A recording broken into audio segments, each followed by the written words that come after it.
Ladies and gentlemen, welcome to the Business Brew. I am your host, Bill Brewster. This episode features Tom Gayner.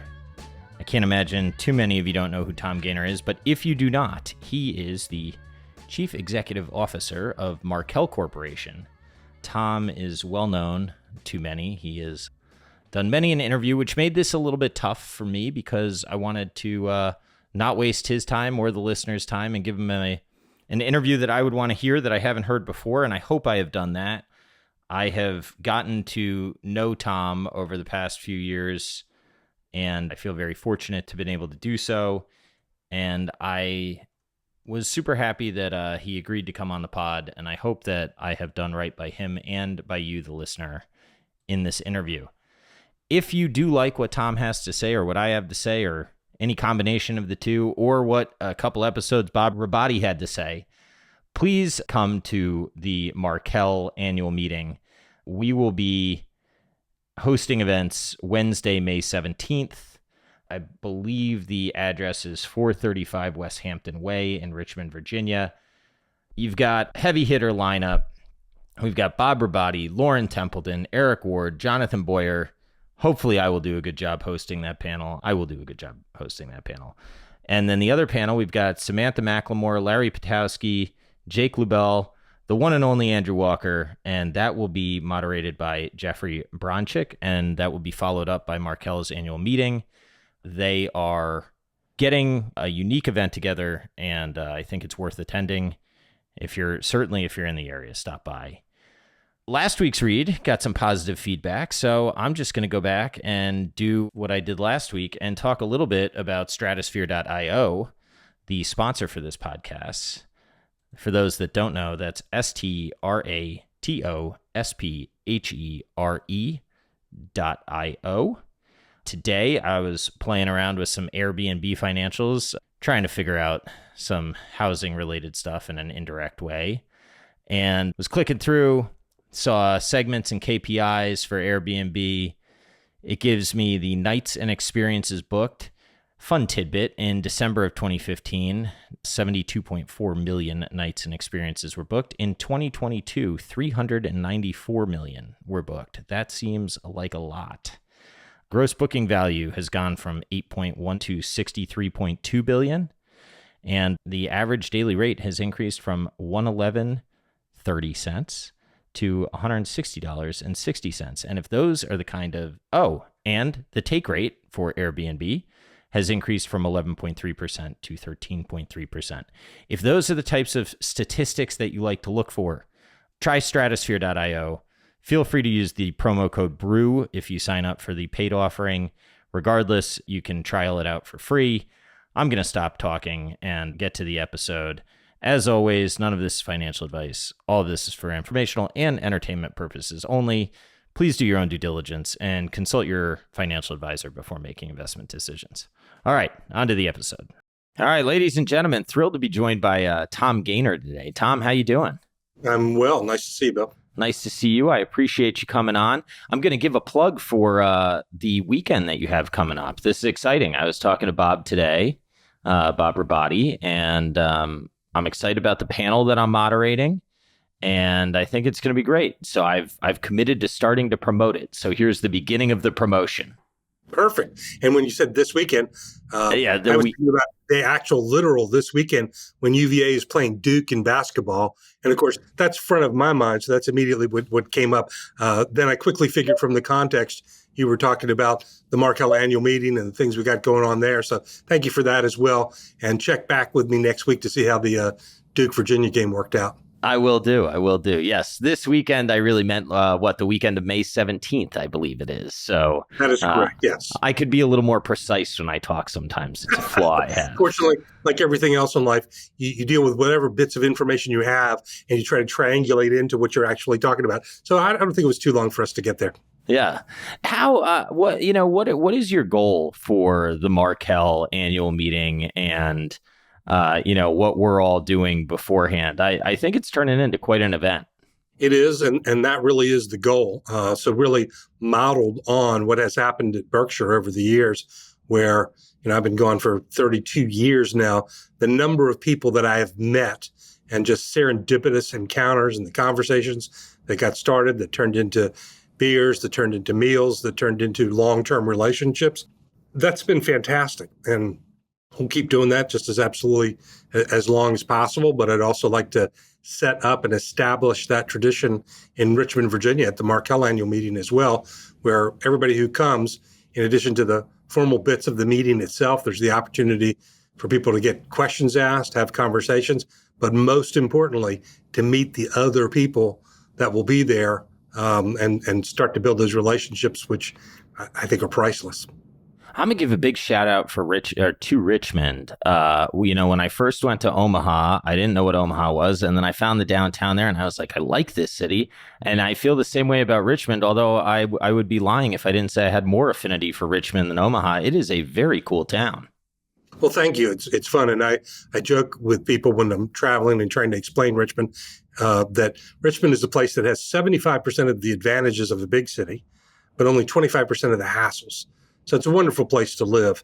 And again, the big city stuff, whether it's a nice restaurant or show or cultural event or athletic event or what have you, all of those are great.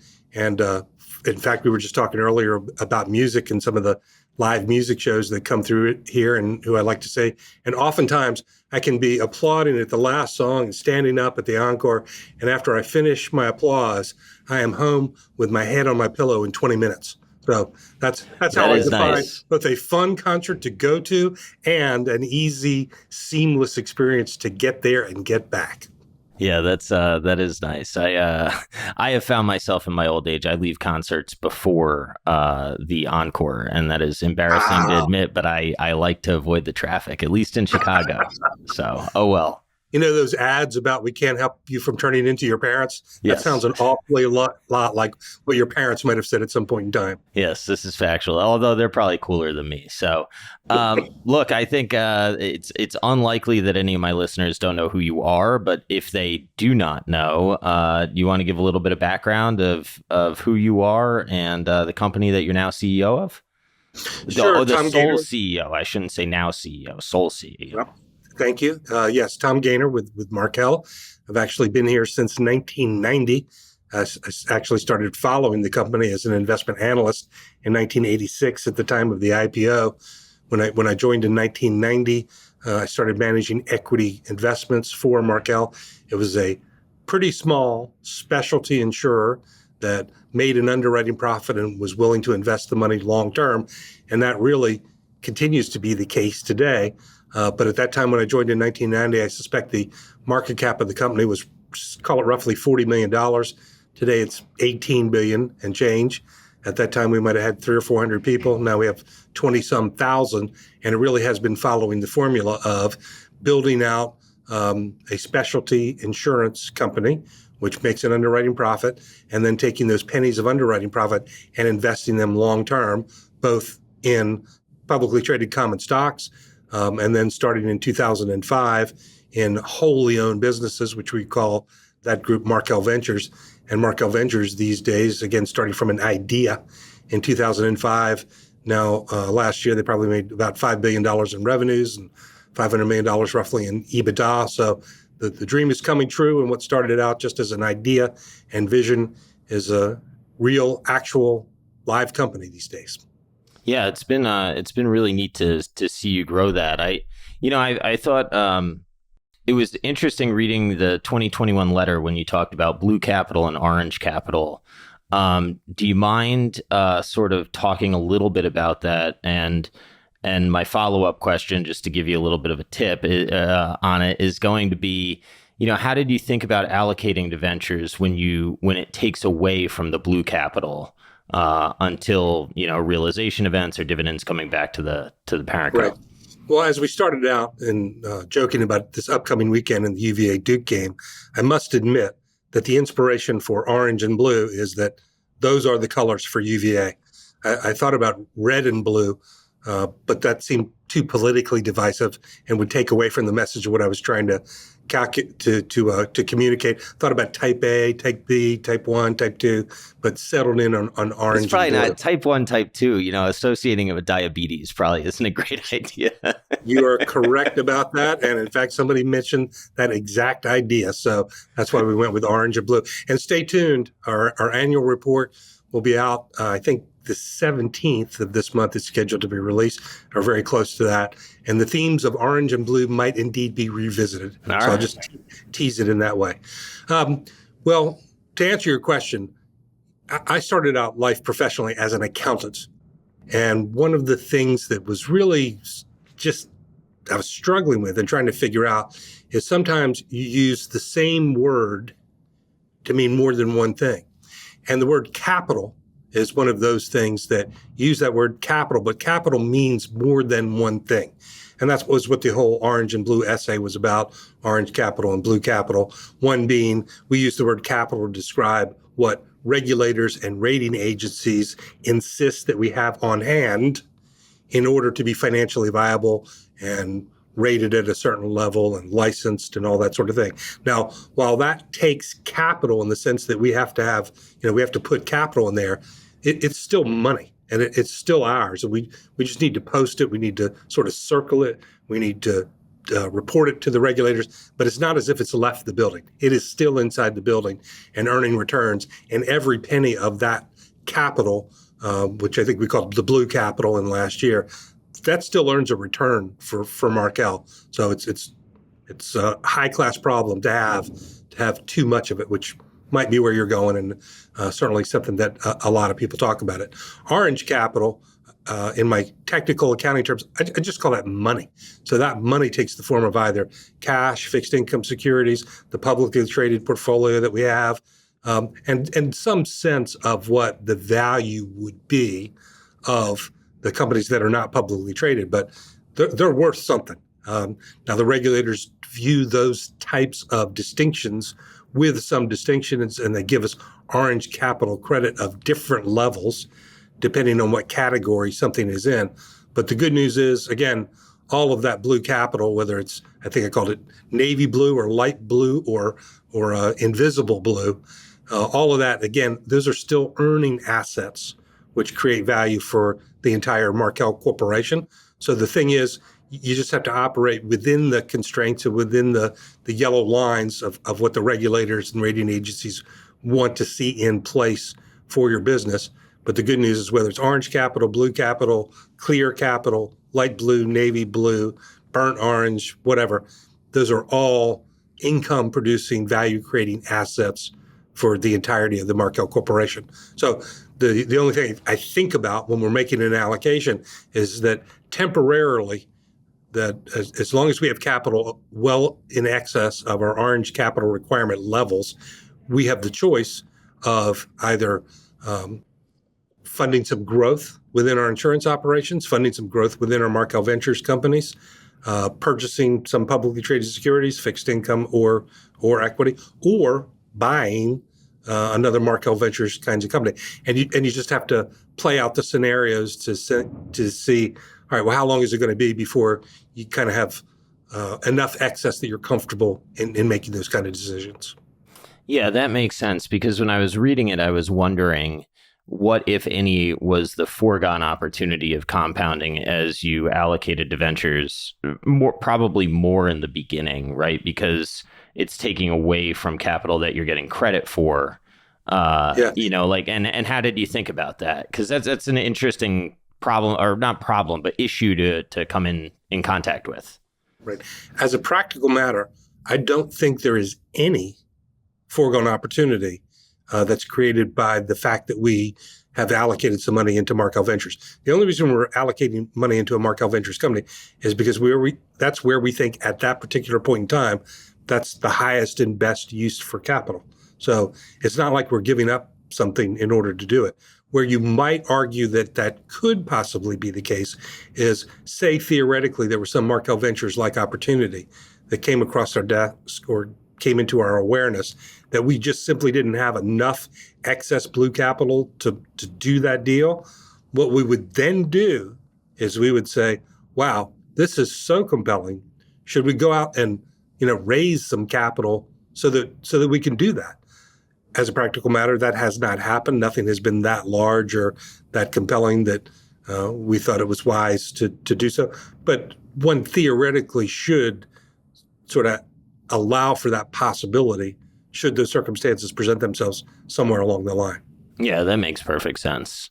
And as an example, again, you'll hear us talk about Berkshire a lot. When Berkshire bought Burlington and Northern Santa Fe, there was actually some issuance of Berkshire stock to help pay for that transaction. It was controversial at the time, and there were certainly plenty of naysayers about whether that was a good or a bad deal. But I think the fullness of time has shown that was a pretty good deal and a pretty good use of some external capital coming into the picture in order to fund that deal. Now, the beauty of that is again, what we would hope for is if you do these sorts of things well, if we run the insurance business reasonably well, if we make reasonably good investment decisions in our publicly traded portfolio, and we make reasonably good decisions in our Markel Ventures, we keep creating more capital. So the size and scale of opportunities that we can realistically consider and possibly acquire keeps growing.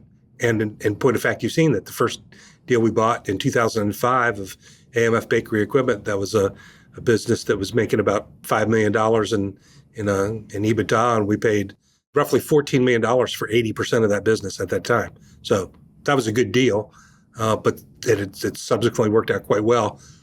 But the most recent deals we did, which we didn't do any in 2022 because we couldn't find anything that met our return hurdles. But when we were talking about Metromon and Buckner at the tail end of 21, those deals literally, using the words precisely, because I'm married to an engineer who she gets concerned that I improperly use these words.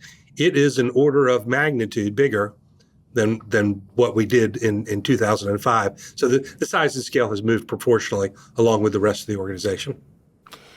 Something that we had talked about, this is a couple of years ago now, but you we were sitting in a room and you were discussing the process of laying the groundwork for almost like I'm going to call it lead generation. I guess it's deal flow, right?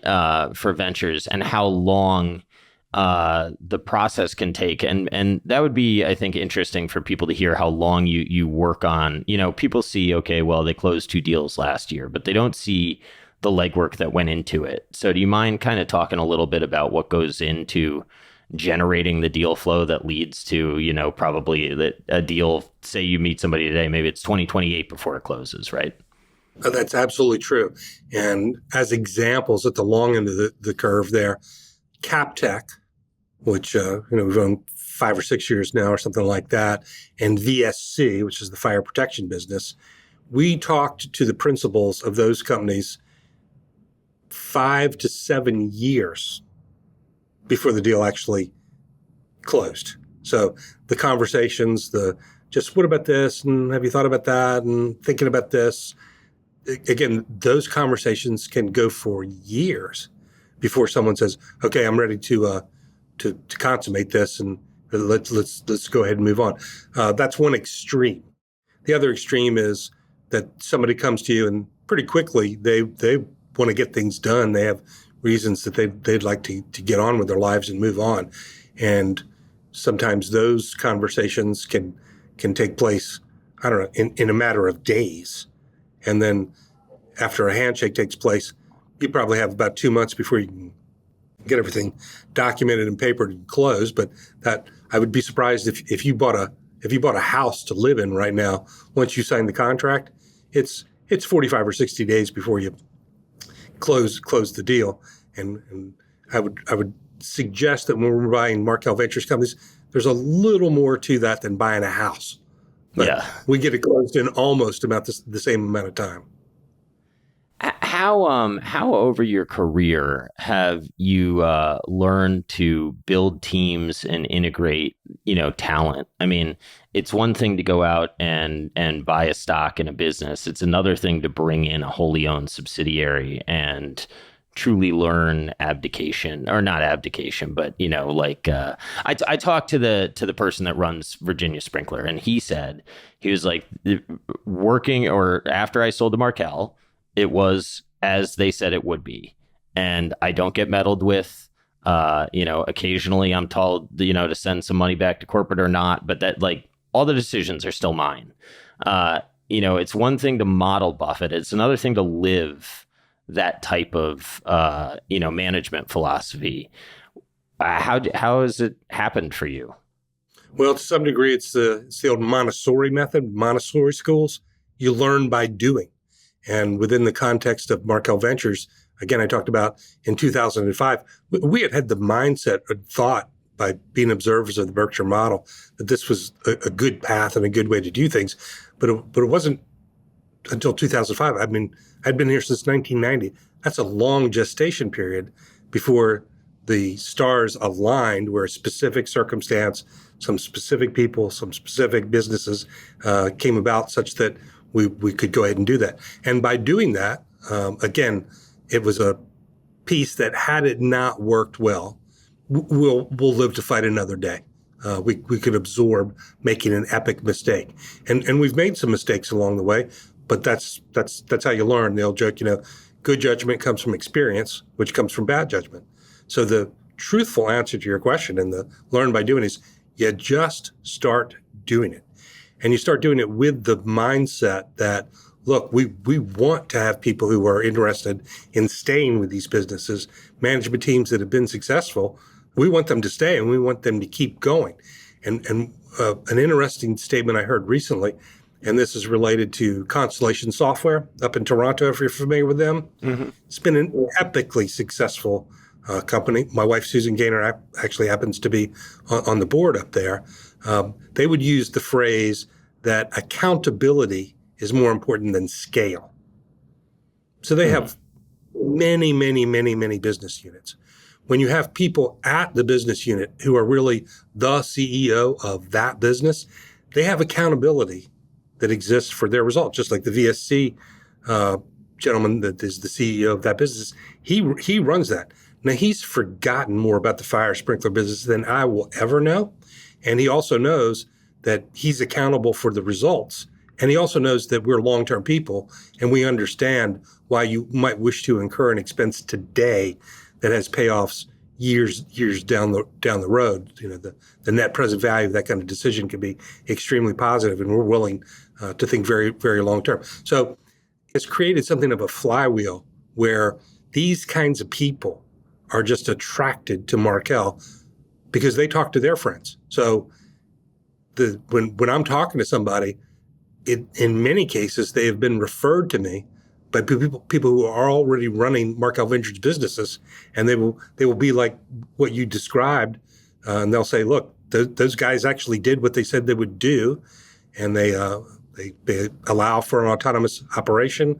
I'm having fun. It's going well, and it's working." And one final example of that would be that the gentleman who was the CEO of AMF when we bought it in 2005. It is now 18 years later. He still runs that business. And that means that we did what we said we would do, and he did what he said he would do. That's win-win in play. Were that not true, he would not still be there. So The system is designed to mutually reinforce itself over and over and over and over again. And there's really just no way to jumpstart that or snap it into being and create instant pudding. You gotta cook the pudding for a while and get it hot and then let it cool before you can start eating it. And we've done that for long enough that we have credibility in the marketplace such that we get exposed to situations and circumstances that people want what we have. And there's not a ton of organizations who are set up in the way that we are with permanent capital as opposed to venture by venture capital, and such that makes us a very attractive home for a lot of people. Yeah, it seems as though the feedback that comes back is consistent with what I would hope to hear, right? It's you and I would both hope to hear that. I mean, if that's not happening, then there's something off the rails. Yeah. It's been interesting to watch you all struggle a little bit with the ILS acquisitions. And I'm curious, as you go back, and I'm fortunate as anyone that knows Saurabh is to know him. So I know how much time you have spent thinking about the decision to enter the market. Now that you've reflected on it and you've been through, the pain, would you go back and do the same thing again? And has it been like a series of sort of cards that came out that weren't great, or was there something you all could have done a little better on the diligence side or whatever? The answer is yes to all of those. Now let's start at the 80,000 foot level, and we can go down as far as you want. Theoretically, if we had the Wayback Machine and could go back and think about entering the ILS markets, would we do that again? Yes. And the learning curve in doing so has been painful at spots, and some of those were reasons that were within our control. And perhaps knowing what we know now, we would have avoided those mistakes. But I think in the fullness of time, and we're already at the point where the J curve is bending up rather than continuing to dip down, it will be very important for Markel to have the capabilities that we have on account of the ILS structures being inside Markel and in place, and us having long experience with it and what can go right and what can go wrong. Because to some degree, the way I would explain ILS is that if you think about a insurance client who's buying insurance, and that's where the risk is, and you think about the capital that stands behind that risk, that's traditionally the insurance company. So there's this train line that runs from the risk itself back to the insurance company, and brokers and intermediaries and actuaries and agents all along the way. But that's the train line. Well, what ILS is a spur off that line. And so rather than the ultimate end being our balance sheet as an insurance company, where we have cost of capital thresholds at a certain level, which would be in the double digits, the capital providers in the ILS ecosystem are not companies that want to make double-digit returns on their equity capital. It's more in the realm of pension funds, endowment funds, people looking for alternative investments where the cost of capital number might be a little bit lower, and in exchange for having lower expected returns, those returns are not correlated with other returns in their portfolio. So at the end of the day, what the ILS structure does for us, it allows us to have a pool and access to a pool of capital that has a lower cost of capital requirement. So that means when you roll on down the tracks, it is a lower price to the ultimate customer because the returns to capital were lower. Well, we still would have the fee income and profit participations and things that one could get all the way along. But in the ILS model, we didn't expose our balance sheet to those risks, whereas in the insurance company model, we did. So where it is appropriate for risk to be in that market and for clients to want to invest in insurance-linked securities for the returns they do in the context of their total portfolios, we get to be somewhat indifferent as to how to structure it, because we can go either way and it'll work out for the Markel Corporation, and it helps us to serve the client and meet their needs and do what they want, however they want it done, no matter what. And so as opposed to saying we can't do that or see it go away to a competitor somewhere, we'll keep that in-house. And I think that's a good thing for Markel. And if we didn't know how to do it, we need to learn how to do it. And if it's painful and expensive to learn how to do it, well, tuition at a good school oftentimes is painful and expensive, but oftentimes it's worth it.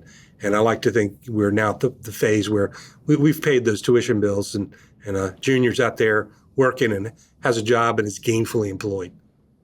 I like it. And those funds, they end up, you get GP economics on some of them. Yeah. Like if you deliver what you promise. Yeah. So it's a good structure when delivered well. Right. So if some catastrophes could avoid the US for a while, or wherever you're insuring, that would be helpful. Right. Yeah, absolutely. And it's been the case that, since we bought it and since we, went down those painful learning curves and some things, we also did that as newbies in an environment where the natural catastrophes exceeded what we had expected and modeled in. So we doubled up on the pain portion. One would hope, and it would be, I think, reasonable to expect that if you look at the next 5, 7, 10-year chunk of time, we're better at it than we used to be because we've learned how to do things, and we may be in a different sort of just overall natural catastrophe load environment than what we were in the last 5 or 7 years. But even if the natural catastrophe loads are higher on a regular basis, given all the conversations people would have about climate change and the implications of that's not a surprise to people. So as long as you know what the risks are and price appropriately, you can still earn good returns even if the underlying loss costs are higher than what they used to be. Well, I hope that to the extent that you're insuring in Florida, I hope you don't pull out. And if you have pulled out, consider coming back because we got a real problem down here. It's not great. Yeah, no, that's absolutely correct. And at the end of the day, the pricing mechanism that exists, setting aside insurance, tends to figure out some ways to solve those problems. So I have not been to the grocery store this week, but in fact, we're hosting some people for the Duke game, and they wanted to know whether we wanted to go out for dinner or what we want to do. And I said, no, we'll cook something for you. And we're going to cook you something really nice and expensive, i.e. scrambled eggs. Yeah, that's right. Yeah, good luck with your $11 carton of eggs. I'm saving up for it, but I've also read, without having to go to the grocery store, that wholesale egg prices are actually peaking and going down a little bit. So that scrambled egg dish that we're just really celebrating and breaking out the champagne with, that might not be as fancy by this weekend as it is today. Yeah, it's eggs are an interesting market. I had some exposure to them on the corporate banking side, and I remember people breaking eggs because there were too many, and then I see the prices now, and I think, boy, these cycle. You can grow chickens quick, and they can lay a lot of eggs. It's something that can you can catch up quick. It's wild. I think it's absolutely fascinating to observe that market and what's going on and the exogenous factors of the avian flu and what's going on. But I think it's also a great bit of restorative faith in the market systems that, look, in response to $6 a dozen eggs, which 2 years ago were 89 cents to make up made up but directionally correct numbers, the market will produce a bunch more eggs at $6 a dozen than it did at 89 cents. We'll figure it out. We will figure it out. I have no idea in my mind at all what the specific solutions are, but I know that a lot of people with a lot of brain cells, a lot of experience, and a lot of expertise are working very, very hard to figure that out. And I would bet a lot of money that they will. This in a weird way leads me to my next question. Once upon a time, at one of the Omaha lunches, you said that you used to search among the 52-week low list. I'm curious to hear your evolution as an investor. I know you've told it a lot, but I just like to hear it again. Sure. Well, let me clarify. So that new high and new low list statement, what I said was, in my earlier life, I used to read the new low list first. Okay. Because you're hunting for bargains. And look at that stuff. And then I would read the new high list. And part of my thinking there was, if it was something I already owned and it was making a new high, I probably knew that without even looking at the list, because I'd be aware of it just from the smug feeling of self-satisfaction one has from owning a stock that's hitting a new high. But because it's doing it because you bought it. You're very smart, and obviously the market agrees.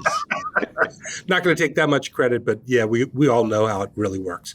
So at any rate, along the way, and this was a process over time, it came to be that, something that is making a new high, maybe something good is going on there in an underlying fashion. And if I didn't own the stock such that I wasn't kind of focused on the new high list, well, that's a pretty good place to look for companies that are doing well. And then you can make a decision, look, is this just a trading move? Is this cyclical? Or wow, is this a company that really has proven its expertise and should be, celebrated and bought more of? Now, I will use my own example of Markel. The first shares of Markel that I bought for $8 back in 1986 at the time of the IPO. And I have bought stock in Markel as recently as this week, which was publicly disclosed. The filings are out there at 1,300 and some. Well, you could argue you're paying a lot more for the same stock than what you did when it was $8. By the way, I rather suspect it won't be $8 again. And the value that has been created all the way along, when I think of what I got for the $8 I paid in 1986 versus what I'm getting today when I'm paying 1,300 and change, those are not apples to apples comparisons. And it might very well be that given the values that are there and the opportunities that are there, and the proof point that, my goodness, over 36 years, these people have actually built the value of things such that it used to sell for $8 and now it sells for $1,400. They just might have some clue about knowing what they're doing. So when you see that as demonstrated, and the pond is stocked on the new high list with people who at least are showing some signs of progress, I just think that's a good thing to look at. And so I look at the new high list now first, rather than the new low list first. But I look at both. Yeah, noted. Well, first of all, I didn't hear it correctly, but second of all, or I don't remember it correctly, but what I heard when you said that is, and it's probably a perception issue, but that you've morphed more to a focusing on quality, and the high list can give you those. It's not a I need to go buy it now thing, but it's to put it on the watch list, because they're companies that are likely, to your point, may have figured some things out. So that's what I kind of took away from it. I don't know if I took the right things, but I think that's directionally correct. So looking at the new high list again probably does point you a little bit, because for instance, if I saw something on the new high list that I looked at and then I concluded that's cyclical or that's just a trading move, that is probably not something that I would be as interested in as something that I'm getting that signal that says, hey, these people know what they're doing. And they're likely to continue to know what they're doing for a multi-year period. That's a very different idea than a trading idea. Yeah, we are full taxpayers, so that idea of being able to buy something and hold it for a long period of time and have tax-deferred compounding, as opposed to paying taxes every year of what you trade and sell and have a realized gain on, the differential in the total return to Markel over time of being able to buy something and hold on to it versus having to sell it and realize that gain and pay taxes every year, that's a huge difference. So both constitutionally and by behavior and the structure of the money that exists at Markel and what we're trying to do with it, building the long-term value by being able to buy things and hold them for a long duration, that's what we're trying to do. Yeah, that makes perfect sense to me.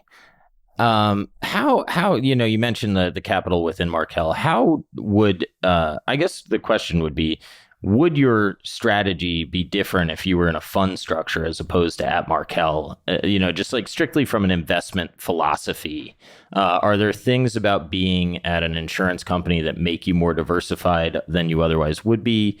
Or do you get to run your portfolio as you feel is like philosophically pure as you want it to be? Yeah, I am extremely grateful for the opportunity to manage the investments within the context of Markel.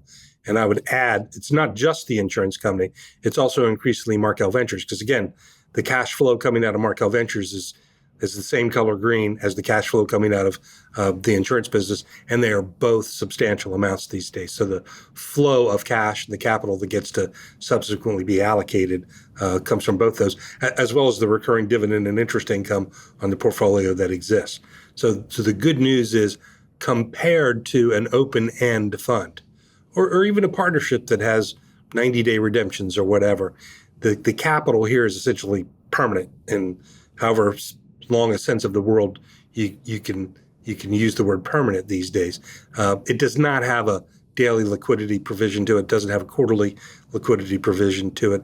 As long as we continue to operate profitably, there's never a call on the equity capital company, the money. We just have to have that to be viable counterparties to the contracts we enter into. So the ability to invest with a long-term time horizon and set aside daily liquidity concerns, that's an advantage. And the steadiness and regularity of the cash flows is an advantage. So I'm playing a different game than what others than most people in the investment world do, and it suits my temperament. I'm not good at being quick or fast or outrunning somebody or out 100-yard dashing somebody.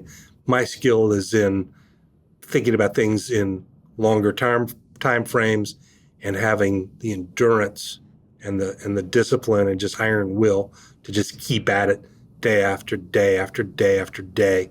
And the structure allows for that, encourages it. It has been interesting to, I know that your career has crossed paths with Mr. Buffett often, or if not often, early yet at the Post. And it's been interesting to see that it appears as though the intertwining of Berkshire and Markel is getting deeper. I have in my notes, Berkshire owns Markel owns Berkshire, Chris Davis is on the Berkshire board, and Tom is the chairman of Davis Funds. I think it's interesting what's going on there. I'm curious to hear your thoughts, if you haven't. I think those are all, sure. I mean, they're not totally by accident. And again, getting back to your earlier question of what we're trying to do at the Markel annual meeting this year, the way all of those came about was that in 1991, right after, in April of 91, after first joining Markel, I said to Steve Markel, I said, the people who are most likely able to understand what we're trying to do are people who already own Berkshire. So rather than try to get those people to come to Richmond, let's go to Omaha and just start meeting people. And that very first year, as it turns out, I was there. I was by myself. I was sitting in the Orpheum Theater where the Berkshire meeting was taking place. I heard these two guys behind me talking to one another, and I did not know them. But for some reason, divine inspiration or whatever, some thought came into my brain, and I turned around and I said, "Excuse me, are you Chris and Shelby Davis by any chance?" And they said, "Yes, we are." So frankly, we started talking at that point because we were just serendipitously sitting next to one another in the Orpheum Theater at the Berkshire meeting. And that's been a 30-plus year friendship and relationship that started that way and just sort of cascaded and compounded over time. Similarly, back in 1991, the total attendance at the Berkshire meeting was roughly 700 people. So it's not like today. And you could just go up to Buffett and introduce yourself and probably have a brief conversation. And I did. And we talked about a few things. I ended up writing him a letter, which I still have in my desk these days because it's a little bit of a funny exchange. So those kinds of things started there, and they were nurtured, and they've worked out for everybody involved so far, so they continue. Yeah, it's the one thing that I've heard you speak of that it resonates with me is the importance of relationships. And I think I heard you say part of my competitive advantage is that I'm a nice guy. And if not, I'm going to attribute it to you because I think that it leads to a lot of good things. And I was listening to your podcast with Jonathan Boyer earlier today, and I thought that your insight on who Buffett surrounded himself with is a very interesting insight that I think a lot of people would perceive Buffett to always be the one adding value, but maybe not necessarily getting the value back from being in a room together with high quality people. And it's nice to hear you talk about the importance of relationships in your business. Well, in fact, there was a new word that I came across this past weekend. I try to be a lifelong learner. and I was reading an article, I think it was in the Sunday New York Times, about something, and what it described were circumstances such that you might have thought you had a relationship with somebody, but what you really had was a situationship. There were circumstances that caused you to have some exchange with somebody, but it was only because of that particular situation. And as soon as that situation changed, it was not going to mean anything to either party anymore. And I really stopped and paused and thought about that concept. Never heard that word before, but I think it's a powerful concept and a powerful notion. And you should sort of step back and wonder. So, is this person I'm talking to right now, or I'm with, or I'm in the room? Am I in a situationship with them, or am I in a relationship with them? And what do I want it to be? What would be better? What would be? You don't need to be in a relationship with everybody. You can't. Human beings are incapable of it. But my goodness, the total tonnage of what other people know is not only an order of magnitude more than what I know. It's orders upon orders upon orders of magnitude. So, to be humble, to be a listener, to sort of be open to what other people say and other people have to say, and to exercise both your mind and theirs by going through some stuff together and moving from situationships to relationships. I just find that that's a matter of compound return. That's an exponential kind of function that takes place over time. And one of the fantastic things about Buffett is he has been doing that for 90 years now. I mean, I don't know how verbal he was at 2, but I suspect it wasn't too long after that he was talking and learning and interacting, and he's kept at it for longer than anybody else you can see out there. And that creates a compound advantage, compound learning. Yeah. For some reason, the concept of this person, Adam Robinson, he says like he seeks to delight people during their day. And I think that seeking to delight people is a good way to turn a situationship into a relationship, right? I agree with that completely. And for instance, yes, in Richmond, there's a gentleman I know who, would be in his 70s at this point, and he's been a real leader around this town for a long time. And if you ask him sort of his daily plan or what he does, he says he gets up in the morning and he tries to figure out how he can help other people. That's it. That is the entirety of his strategy. And he has been doing so for 50 years. So he's a legend in this town, and he deserves to be, because he really has operated with that mindset for decades, and it just compounds. I suspect he's one of the happier people around that town. I agree. It's amazing how rewarding it can be to be nice to people and to genuinely try to help people. And you know what else I will tell you about this guy? I like his kids too. There you go. And they're good, normal, productive, fun people around Richmond. So that's a big tell too. Yeah. I like your kid, by the way. Well, at least your son. I don't know if you have multiple kids, but I know your son. I do.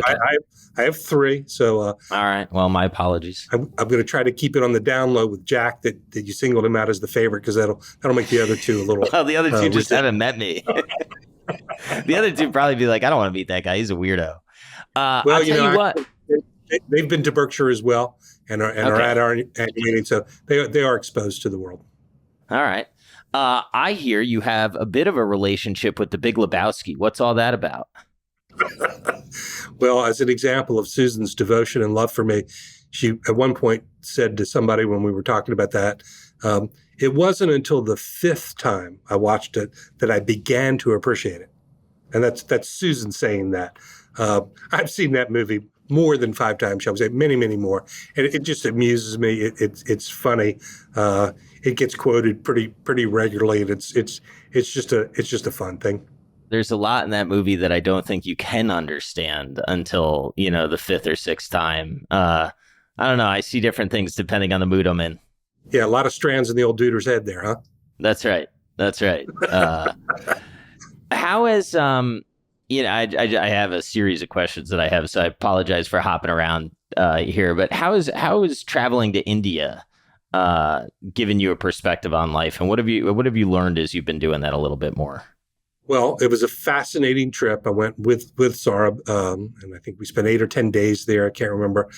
And my number one observation on coming back, which I think is a profound life lesson, is that the composite layers of things that exist in India get you to a point where truth is something that contains multiple aspects, and it contains some things within truth that are probably not true. There's no simple, undiluted 100% thing that is true. And similarly, things that you would say are not true or false, there are probably elements of truth within those as well. So to look at things and understand the nuance, the complexity, the multi-layered nature of what life is really like. Forget black and white. And in fact, one quote that I'll attribute to Saurabh, and I think of him every time I think of this, and I use it quite frequently, is he says, people have forgotten that there are numbers that exist between 0 and 100. And we just live in this world where people seem to go immediately to either 0 or 100, depending on what you're talking about, and depending on their point of view relative to what underlying facts you're looking at. Well, it would be my sense that 0 and 100 don't happen very often in life. There's things that tend towards 0 and things that tend towards 100, but they never reach those exact poles, and they move and they change over time and circumstances. And I think spending that time in India and just having a different way of interpreting that infused my thinking in a way that's helpful. What was it about India that put that seed in your head? The immensity of it, and the size and scale and variety of what you would see in any given day was just unlike anything I'd ever seen before. I need to go. The closest thing I've been is this book called Shantaram. It is the single best reading experience I've ever had in my life. And to the extent that even touches a little bit of reality, it's really something. Well, I would encourage you to go, and I would suggest, and in fact, funny you should mention Shantaram, that book is on my shelf, but I've not read it yet. And one of the ways in which I triage books, because I'm a pretty avid reader and I buy a lot of books myself, but also people know that I'm an avid reader, so they give me books. And I can't remember how Shantaram came into my possession, but it did. And if 3 people from entirely different realms of my life recommend the same thing, that goes to the top of the list. So congratulations, Bill. You are now number 3 of suggesting Shantaram to me. So I'm going to go back to my office and grab it off the shelf and put that in the queue as the very next book that I'm reading. Well, I hope you enjoy it. It is a commitment. That and East of Eden are my 2 favorites. It is a heck of a story. I don't know how else to say it. Now, let me ask you a question, if I may, based on that topic, given the commitment of reading that. Have you ever read The Way We Live Now by Anthony Trollope? I have not. Well, you can tease Saurabh about that because I begged him to read it and he hasn't been able to bring himself to do so. It's a 900-pager homework assignment, and it was written in the 1870s by Anthony Trollope in reaction to his disgust at behaviors in financial markets, which spilled out over into social interactions. And it was sort of in the wake of the speculations and the speculators who financed the growth of the railroad business.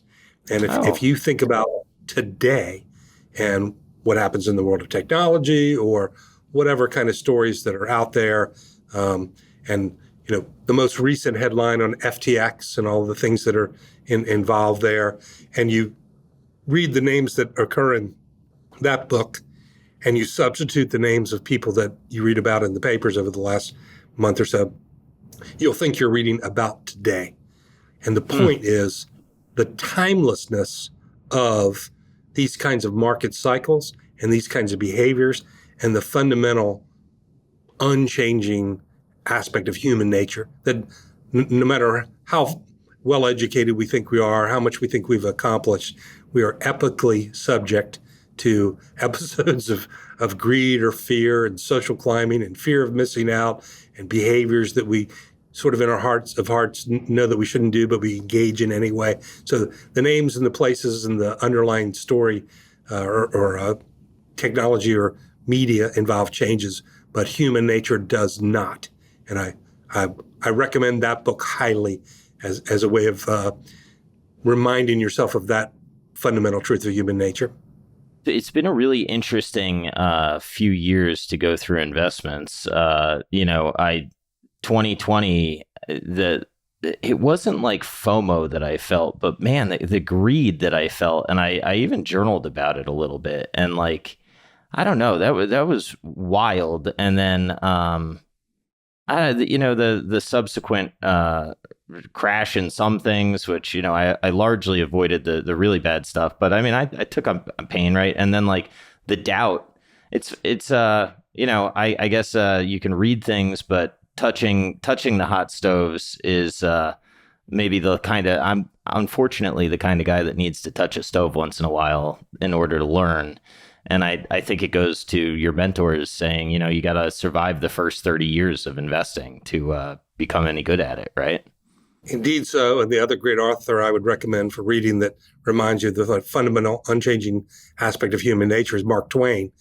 And to your point about, you can read about it, but you really have to live through it. One of his statements was that a man who picks up a cat by the tail will learn things about a cat that you can learn in no other way. I'm gonna try to avoid that one. I don't think I need to learn what he's saying. No, but I think you get the picture. Yes, I can indeed. What was it like for you in March of 2020? And I think that one of the things that surprised me, and I think some other people, was you had a long-term relationship with CarMax, and that sale. I'm just curious. What was that like emotionally to sell that company? Because you've been public about it, you talked about it, you're in the same town.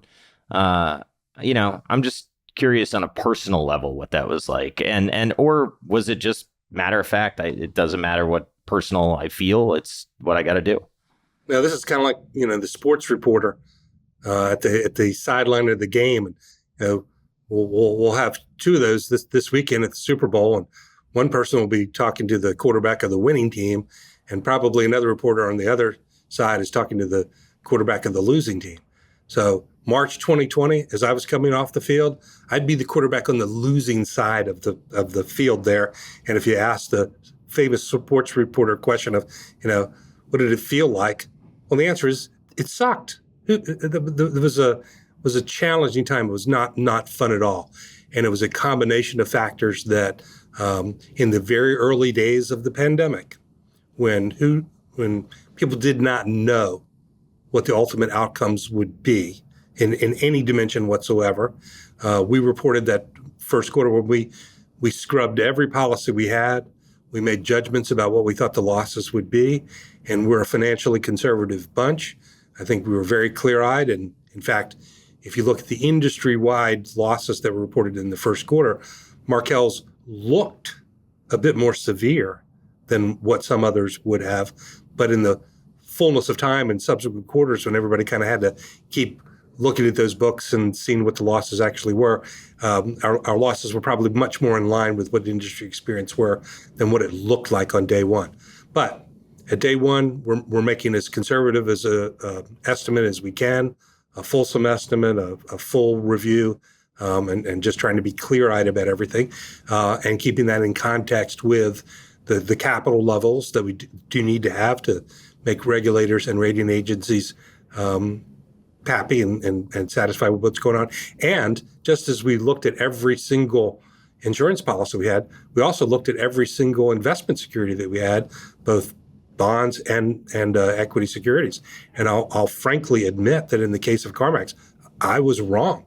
It was my sensation that, look, I thought it was better for us to bring the lines of battle back a little bit, make the capital position as impregnable and as solid as possible, because you just didn't know what was going to come next. And I wanted to be in a position that no matter what came next, we were going to be ready, willing, and able to answer the bell for the next round of the fight.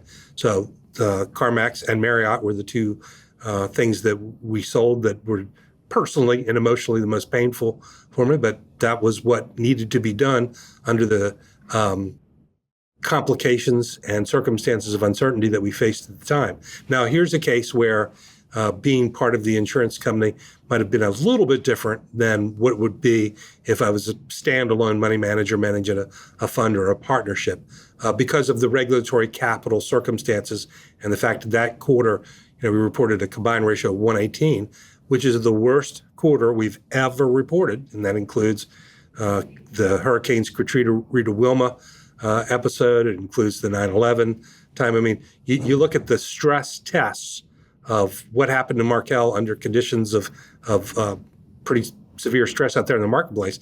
The first quarter of the pandemic was the worst one we ever went through.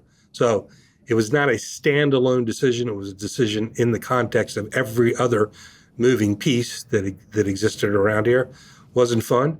And Bill Nash, who was the CEO of CarMax, I called him and when we did it, and I said, Bill, I just want you to know that was our circumstances that caused me to sell the stock, not yours. I think you got a great business and you do a fine job running it. So we continue to have pleasant, cordial relationships around Richmond. And in fact, we are not unaware of CarMax's skills and abilities. Yeah, well, that's what I was actually curious about that. I don't know, how insurance capital is reserved, but I assume it's somewhat similar to a bank. And when you get those downgrade cycles in banks, you have to, your capital at risk increases as your downgrades happen. And I suspected you needed to reserve more capital for potential losses. And you kind of get in a situation where equities are moving around so much, it can, I think the most direct thing that I can say is sometimes when people are analyzing you specifically from the outside, or even Buffett, right? You have different incentives than you might if you were running a fund. And I was curious. I mean, you answered that question, but I've always kind of wondered that question. Right. That's directionally correct. And like we said earlier, there's pluses and minuses to every bit of whatever structure you find yourself in. So yes, I do need to make decisions within the context of making sure that regulators and rating agencies stay happy. And there are qualitative aspects of that, not strictly just the quantitative side. All right, I got two more for you, and then I'm going to let you go if that's okay. All right.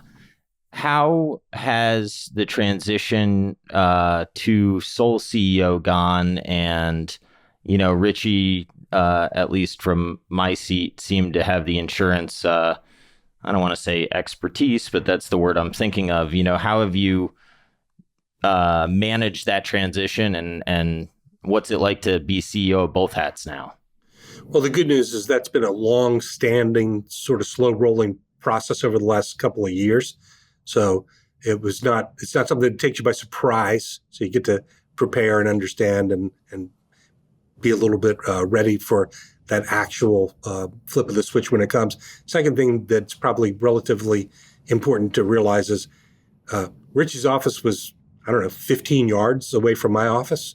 And he and I started at roughly the same time. So in terms of personal relationship, Rich and I have worked largely side by side for 30 some years.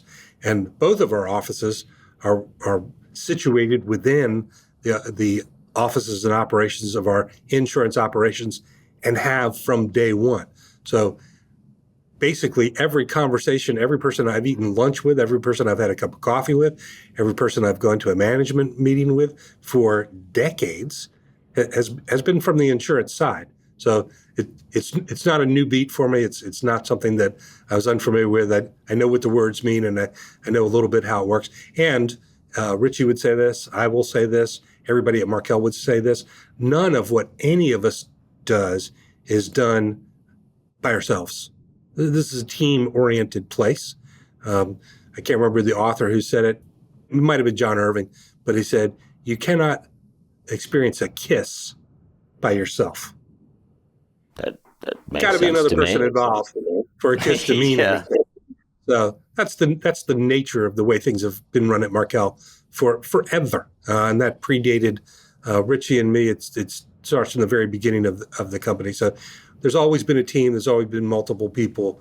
Jeremy Noble is the person on point in our insurance operations these days as president of the Markel Insurance. And he really has Richie's day-to-day responsibility of running the insurance engine. But again, this morning, probably an hour and a half that Jeremy and I sat and drank a cup of coffee and talked about things. And he is my partner in the same way that Richie was, and same with Mike Heaton and Andrew Crowley, who oversee the day-to-day activities of Markel Ventures and the holding company. Our offices are all adjoining. And Terry Gendron, who we just announced our new CFO, will be starting here in the middle of March, and she'll be with us as well. And we talk to one another all day, every day. All right. So to those that have that question, there you go. I have perhaps the most important question of the entire interview. How do you deserve a good spouse, and how do you make yourself a spouse worth loving that from a spouse that is deserving, right? I mean, I think your wife, there is not anyone that says anything bad about her. And, I think to the younger guys out there, what would you recommend? Well, it's a spectacular question, and it's a spectacular thought exercise. The single best decision I have ever made in my life was pursuing Susan and being successful in asking her to marry me. And by the way, we started dating when we were 15, and we were married by the time I was 19. So wow. I was early on. Good for you. You didn't give her any choices. You locked it down when you knew you had something good. And that's part of the answer of what you just said. So there's this tremendous temptation to always think of things in terms of opportunity cost and optimization. So you meet a girl, you like her, she likes you, but you can't help yourself from thinking, well, what about another girl? Is there a better one out there? The answer to that factually is probably yes. But to find someone who you can get along with and gets along with you, and the Venn diagram of your values overlaps enough, and you make a commitment to one another that you recognize it's not optimal, but this isn't an optimization exercise. It's a satisfaction exercise. And you make that commitment and you stick with it. And lots of times there's a lot of good days. Lots of times there are challenges and rainy days within it. But in and of itself, the challenges are what changes things from it being a situationship to a relationship. And there's just no greater advantage that I've had over the years than Susan's steadfast, utter, unrelenting, unconditional love and support, both emotional and financial. She was gainfully employed, ran one of our businesses for the last 15 years. So she's just steady. And that makes my life a lot easier. I think that's the most important one. I know I wouldn't be anywhere without my wife, and I don't know why she married me, but I'm glad she did. Try to keep her every day, so We'll see.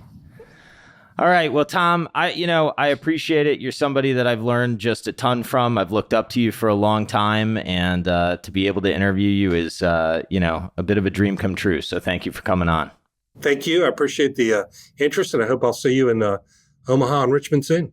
I'll be there, man. I'm moderating a panel for Bob, and I've already figured out what emails I'm going to send out to the participants to request some. I got to do some research on their ideas. I'm excited. I think this is going to be a good one this year.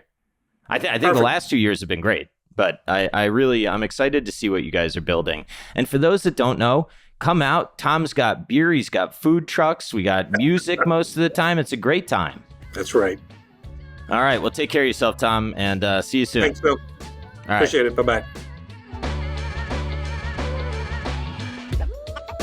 But it's absolutely necessary.